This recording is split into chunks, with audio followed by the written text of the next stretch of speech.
Baik, Assalamualaikum warahmatullahi wabarakatuh. Pada video kali ini, Anderson Indonesia akan menjelaskan mengenai sindroma nefrotik dan sindroma nefritik.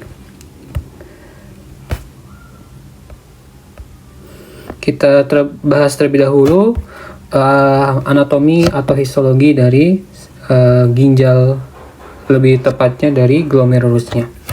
Jadi secara umum, ginjal ini terdiri dari beberapa sel. Yang pertama adalah sel endotelio.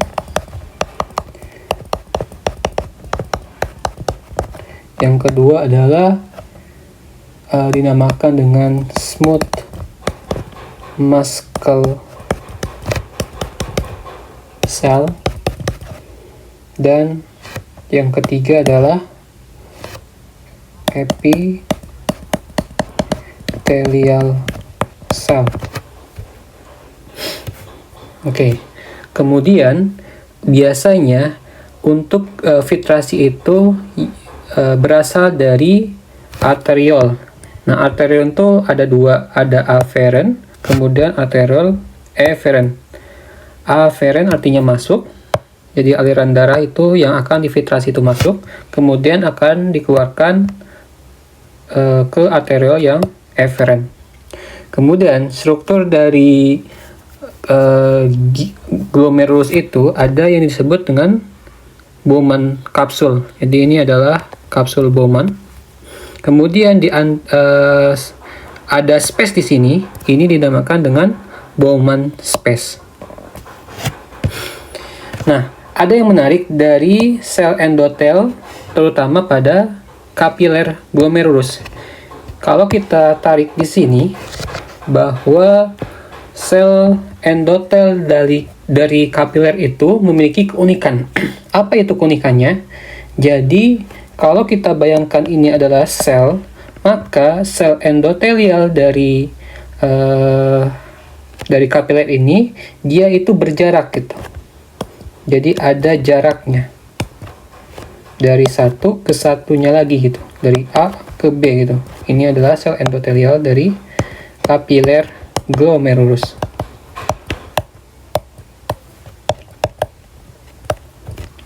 Jarak antara selnya itu kurang lebih 70 sampai 100 nanometer. Nah, ini adalah salah satu yang nantinya akan berfungsi dari penyaringan untuk filtrasi. Jadi, kalau misalkan lebih dari ini, maka zat-zat terlarut itu tidak bisa melewati sel endotel. Nah, ada tiga yang berperan penting dalam filtrasi. Kita lanjut ke slide berikutnya mungkin, atau kita slide yang kosong aja. Nah, kita buat di sini. Jadi ada tiga bagian yang penting dalam melakukan filtrasi di glomerulus.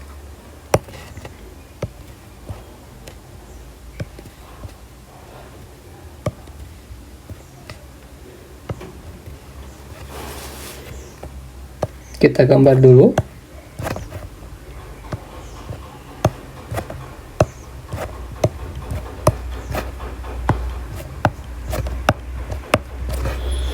Nah, ini adalah sel endotel.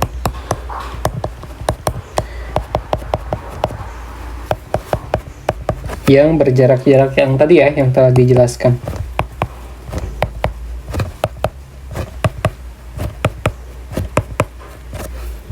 Kemudian ini yang disebut dengan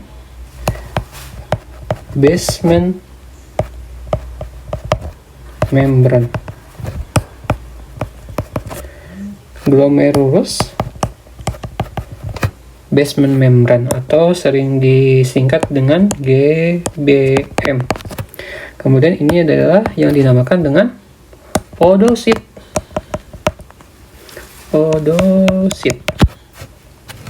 Nah, jadi yang berpengaruh penting dalam filtrasi dari glomerulus adalah ketiga hal ini. Endothelial cell, kemudian GBM, kemudian podosit. Endothelial cell tadi dijelaskan bahwa jarak antara selnya itu kurang lebih 70 sampai 100 nanometer. Kemudian pada porosit ini juga ada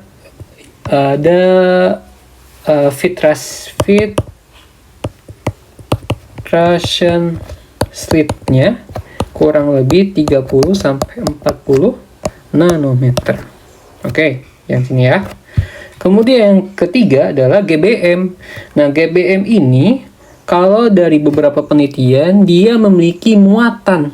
Nah, muatan yang ada pada GBM itu bermuatan negatif. Oke.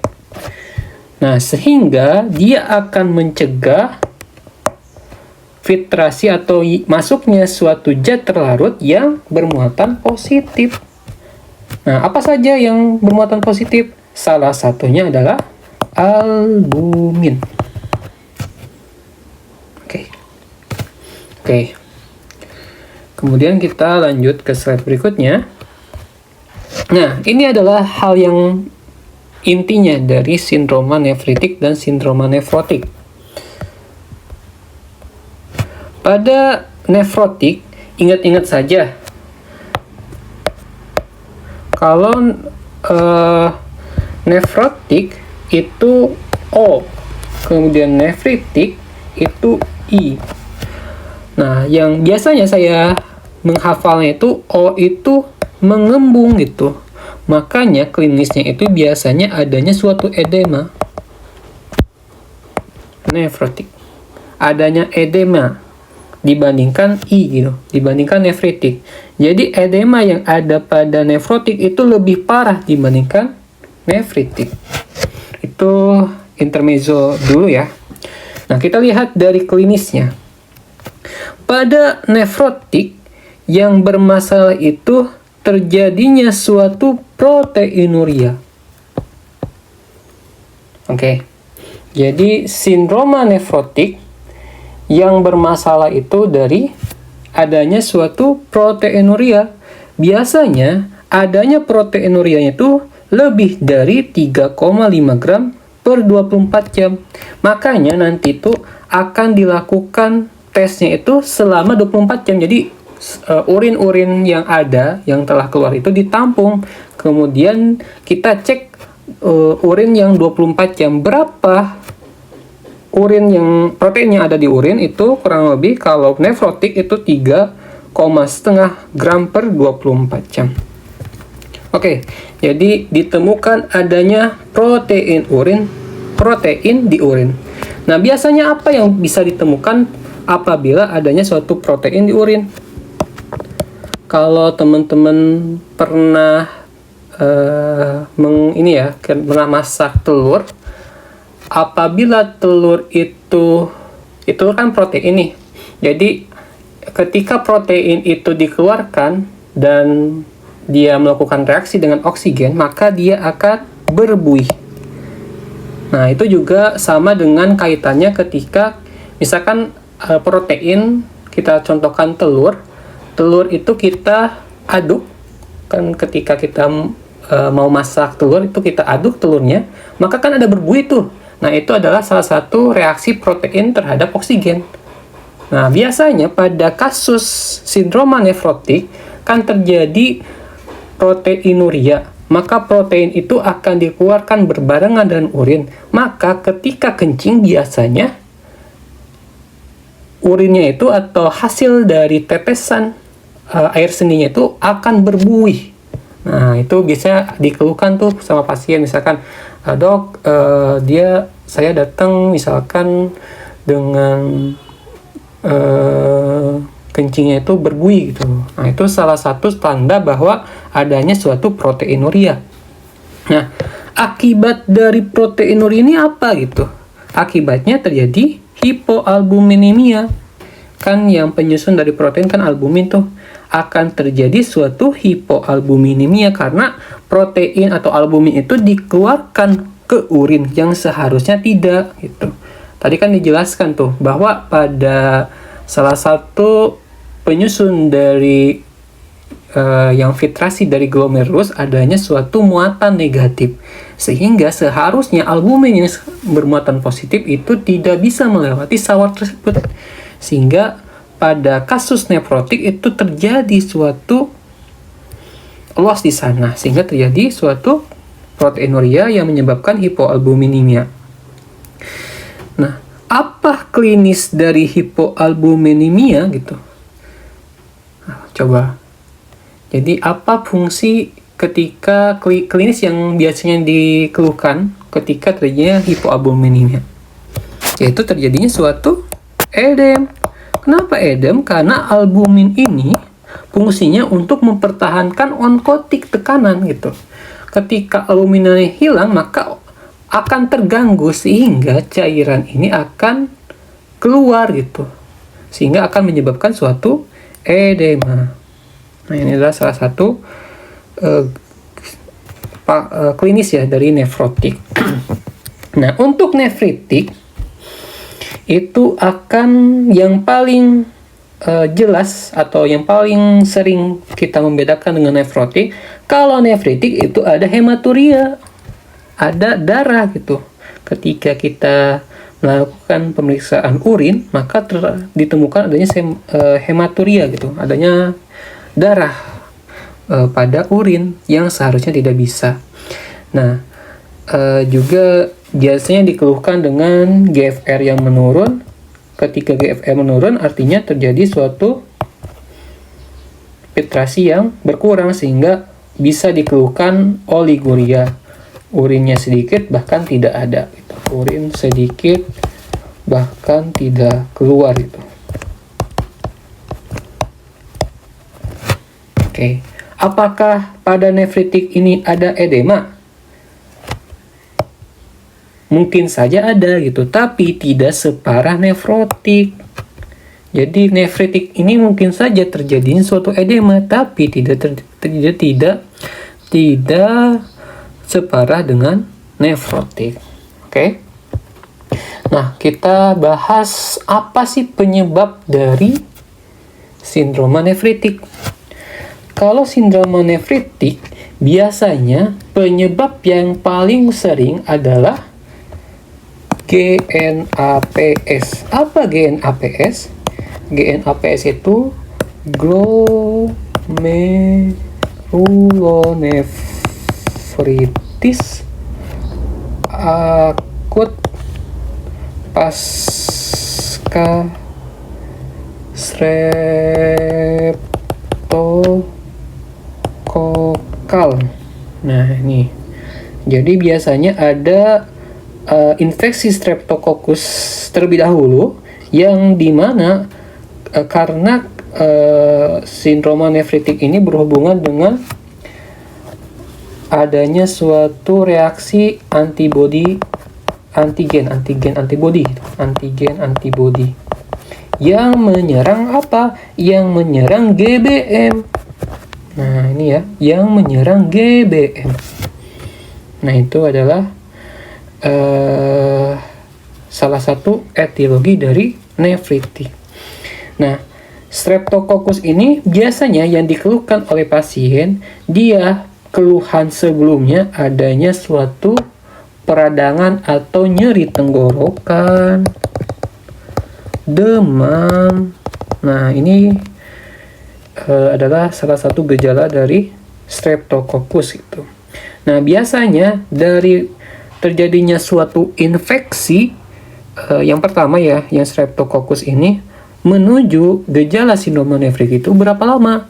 Kurang lebih jaraknya itu 1-30 hari. Namun rata-ratanya itu 20 hari. Oh ya, maaf ya karena ini keliling-keliling ya, tapi mungkin nanti akan diperbaiki. Jadi sekarang kita semoga teman-teman bisa memahami ya. Jadi nanti kalau ada yang belum jelas bisa tanyakan di kolom komentar ya. Nah, apa pemeriksaan yang bisa dilakukan untuk mengetahui adanya suatu streptococcus itu, adanya suatu infeksi sebelumnya, yaitu dengan pemeriksaan yang dinamakan pemeriksaannya adalah ASTO. Nah, biasanya ASTO-nya itu positif pada sindroma nefritik yang penyebabnya adalah GNAAPS. Jadi bukan hanya penyebabnya GNAAPS aja sih, ada beberapa kayak Buerger disease. Mungkin teman-teman bisa searching apa itu Buerger disease. Kalau misalkan mau, nanti kita jelaskan juga ya. Untuk sementara kita sampai di sini dulu untuk sindroma nefritik. Kemudian untuk sindroma nefrotik. Nah, biasanya tidak ada ini ya. Kalau sindroma nefritik memang berhubungan langsung dengan yang tadi Streptococcus ya. Nah, itu adalah salah satu penjelasan untuk sindroma nefritik dan nefrotik. Mungkin ini adalah salah satu penjelasan. Oh ya, tadi belum dijelaskan ya, apa yang menjadi penyebab dari sindroma nefrotik. Kita tambahkan bahwa kita kembali ke sini ya. Nah, untuk sindroma nefrotik yang menjadi keluhan itu karena kerusakan dari podositnya. Gitu ya.